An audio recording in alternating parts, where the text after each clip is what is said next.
Hi guys, I can reach you এর episode 7 explanation. এপিসোডের শুরুতেই আমরা ইয়ামাতোর মনের কথা শুনতে পাই। ও বলছিল যে আমি শুধু চেয়েছিলাম যে কাকিরু আমার সাথে থাকুক, আমার সাথে হাসি খুশি থাকুক, আর ওর প্রতি আমার অনুভূতিগুলো যতই গভীর হতে শুরু করলো আমি ওর থেকে আরও বেশি কিছু আশা করতে লাগলাম। কিন্তু ওই ইচ্ছেগুলো খুবই স্বার্থপর ছিল, ওগুলো কাকিরুকে ভয় পাইয়ে দিয়েছিল। ইয়ামাতো কাকিরুকে গত দিনের কথা বলতে যাবে, তখনই তাদের টিচার আসেন আর তাদের মধ্যে কথা বলা হয় না। বাড়িতেই ইয়ামাতো অন্যমনস্ক হয়ে থাকে, ওর বোন ফেস্টিভ্যালে যাচ্ছে বলে চলে যেতে নেয়। তো ইয়ামাতো বলে একাই যাচ্ছ, যদি কোনো খারাপ লোক চলে আসে। তো মিকোতো বলে যে অন্যদের থেকে তোমার নিজেকে নিয়ে একটু বেশি ভাবা উচিত, তো তোমার সাথে কাকিরুর ঝগড়া হয়েছে তাই না? এদিকে কাকিরু ইয়ামাতোর বাড়ির সামনে দাঁড়িয়ে থাকে আর ওকে ফেস্টিভ্যালে যাওয়ার জন্য বলার জন্য, কিন্তু সে বলতে পারে না। তো ইয়ামাতোকে ফোন করতে নেয়, তাও পারে না। তো এদিকে মিকোতো তাকে দেখে ফেলে আর বলে যে ইয়ামাতোর সাথে দেখা করতে এসেছিলে? তো কাকিরু বলে যে এসেছিলাম, কিন্তু ওর কথাটি শেষ হয় না। তো মিকোতো ইয়ামাতোকে বলে যে আমি আর কাকিরু মন্দিরে যাচ্ছি। কাকিরু মিকোতোকে বলতে থাকে যে আমি ইউজলেস, আমি সব কাজ কেটে ফেলি আর ইয়ামাতোকে সবসময় কমপ্লেন করি। তো মিকোতো বলে কাকিরু তোমার নিজের উপর কনফিডেন্স নেই।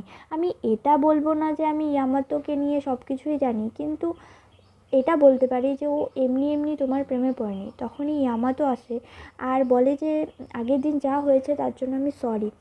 তো কাকিরও সরি বলতে যাবে, তখনই হোসাকা আর ওর ফ্রেন্ড চলে আসে আর বলে যে তোমরা নিজেদের মধ্যে ঝগড়া মিটিয়ে নিয়েছো? তো কাকিরু বলে যে হ্যাঁ, আমাদের মধ্যে সব ঠিক হয়ে গেছে, আর ওখান থেকে চলে যায়।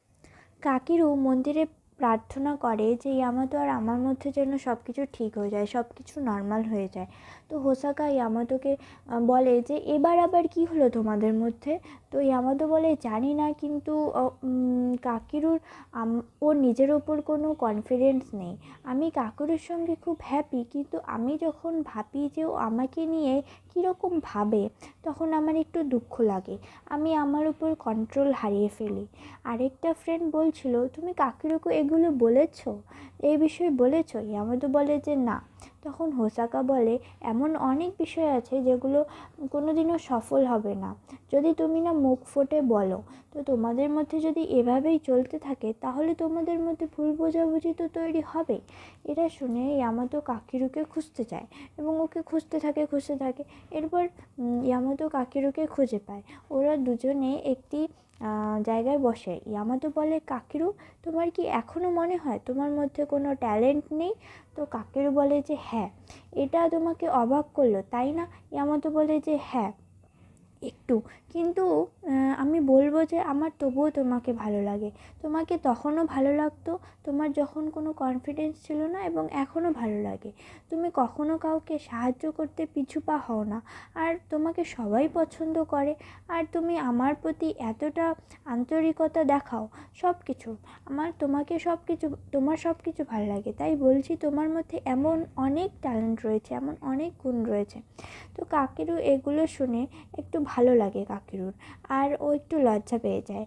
তো এরপর ও বলে যে কিভাবে যেন আমার এই অশান্ত মনটা শান্ত হয়ে গেল। Thank you Yamato. ইয়ামাতো ভাবতে থাকে যে আমি ওর হাত ধরতে চাই, ওকে হাগ করতে চাই। তখনই ও উঠে দাঁড়ায় আর সরি বলে গত রাতে যা ঘটেছিল তার জন্য। আর ও বলে যে এরকম কাজও আর কোনোদিন করবে না যা কাকিরুর অপছন্দ। কিন্তু কাকিরু বলে যে এমনটা নয় যে আমি অপছন্দ করেছি, হ্যাঁ আমাকে একটু অবাক করেছিল কিন্তু আমি অপছন্দ করিনি। তখন ইয়ামাতো ওকে জোরে জড়িয়ে ধরে আর বলে যে তুমি করোনি, তুমি এরকমটা কি করে বলতে পারো? আমি আরও খেয়াল রাখবো যে যাতে তুমি আমাকে ভবিষ্যতে পছন্দ করতে পারো আরও বেশি করে। তো কাকিরও হাক করবে ওকে, তখনই তাদের ফ্রেন্ড চলে আসে।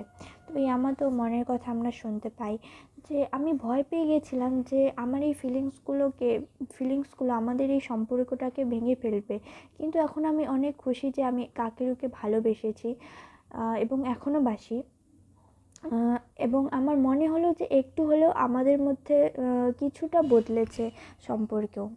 পরে স্কুলের একটি সিন দেখানো হয় যেখানে দেখানো হয় যে কাকিরু তার টেস্ট মার্কসে 70 আউট অফ 100 পেয়েছিল, এবং এটা দেখে ও তো অবাক হয়ে যায়, মানে ফুজিনও অবাক হয়ে যায়। ইয়ামাতো কাকিরুর অনেক তারিফ করে এবং কাকিরু অনেক খুশি হয়। কাকিরু বলে যে আমি ইয়ামাতোর পাশে গর্বের সঙ্গে দাঁড়াতে চাই। ফুজিনো বলে যে সাকিসাকা ডেতে অনেক অনেক মিষ্টি পাওয়ার জন্য তুমি এত পড়ছো, তাই না? তো কাকিরু বলে যে সাকিসাকা ডে ওটা আবার কি? তো ফুজিনো বলে আরে আমাদের স্কুলের লিজেন্ডারি কনফেশন ডে, যেখানে ক্রিসমাসের আগের দিন প্রেমিক প্রেমিকা খুঁজে পাওয়া যায়। তো ওদের কনফেশন ডে কোন দিন? কাকিরু তো অবাক হয়ে যায়। ফুজিনো বলে কালকে। আর আমরা দেখি যে কাকিরু যে ইয়ামাতোর জন্য মিষ্টি কিনতে এসেছে এবং ওখানে আকানে চানের সঙ্গে ও দেখা হয়ে যায়। আকানে চান বলে যে তুমি কারোর জন্য গিফট কিনছো? কাকিরু বলে যে হ্যাঁ, একটা থ্যাংক ইউ গিফট, যেটা আমার পাশে সবসময় থাকার জন্য। আকানে চান বলে যে এটা তো খুবই সুন্দর, তুমি কাউকে নিজের ফিলিংসগুলোকে এক্সপ্রেস করতে পারছো, আর আমার মনে হয় ওই মানুষটি খুবই খুশি হবে যে তুমি তার জন্য গিফট চুজ করছো। ইয়ামাতো ফাইনালি গিফট কেনে, আকানে চানকে থ্যাংক ইউ বলে। আকানে চান বলে যে আশা করছি তোমার ওই গিফট তার পছন্দ হবে। আকানে চান ইজ সো সুইট। তো কাকিরও নিজের উপর ডাউট করে, যে ও বলে যে মিষ্টিগুলো দেওয়া উইয়ার্ড হবে না? আকানে চান বলে তুমি নিজের উপর ভরসা রাখো আর তোমার ফিলিংসগুলোকে বিশ্বাস করো। তো আকানে চানের এই কথাগুলো শুনে কাকিরও অনেক খুশি হয়ে যায়। তো ওই সাকিসাকা ডেতে যে ইয়ামাতো আসে না, ওর শরীর খারাপ এর জন্য। তো সমস্ত মেয়েরা কাকিরুকে ঘিরে ধরে এটা জানার জন্য যে ইয়ামাতো কেন আসেনি স্কুলে। তো কাকিরুর একটু মন খারাপ হয়। এরপর ও যখন বাড়ির গেটের সামনে আসে তখন ইয়ামাতোকে ডাকে। ও তো অবাক হয়ে যায় যে ওর তো শরীর খারাপ ছিল, আসলে ইয়ামাতোর নয়, ইয়ামাতোর বোন মিকোতোর শরীর খারাপ ছিল। তো কাকিরু বলে যে আমি কিছু গিফট এনেছি। তো যে গিফটগুলো এনেছিল ওগুলো ইয়ামাতোকে দেয়।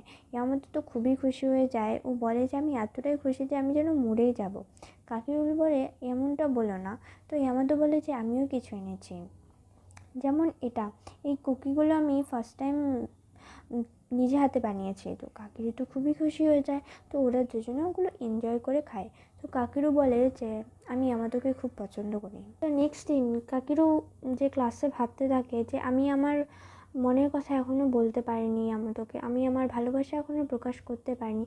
দ্বিতীয়বারের জন্য আমি যদি লাভ কনফেস করি সেটা খুবই হাস্যকর হবে, কিন্তু আমি আর কিছু ভাবতে পারছি না। আমি তো জানিও না যে আমি কি করতে হবে, তো না আমাকে বলতেই হবে। এটা ভেবে ও মনে মনে ভেবে নেয় যে কীভাবে ইয়ামাতো আই লাভ ইউ বলেছিল তাকে, এবং অনেকটাই কুলভাবে করতে হবে।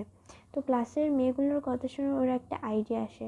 তো নেক্সট সিনে আমরা দেখি যে ওরা দুজনে সুইট পটেটো এনজয় করছে। তো তখনই কাকিরু অনেকবার লাভ কনফেস করার চেষ্টা করে কিন্তু বলতে পারে না। ও যখনই বলতে যাবে তখনই বৃষ্টি শুরু হয়ে যায় আর ও ভিজে ভিজে অসুস্থ হয়ে পড়ে। ইয়ামাতো তাকে দেখতে আসে। ও না ঘুমের ভান করে আর ভাবতে থাকে আমি কেন ঘুমের ভান করছি। ইয়ামাতো বলে যে এভাবে তোমাকে অনেকটা কিউট লাগছে, আর কিস করার জন্য মুখটা বাড়িয়ে দেয়। তো কাকিরু তো মনে মনে অনেক চিৎকার করে যে কী হবে, ইন্টারনাল স্ক্রিমিং আর কি। যাই হোক, এপিসোডটি এখানেই এন্ড হয়ে যায়। Thank you for listening guys.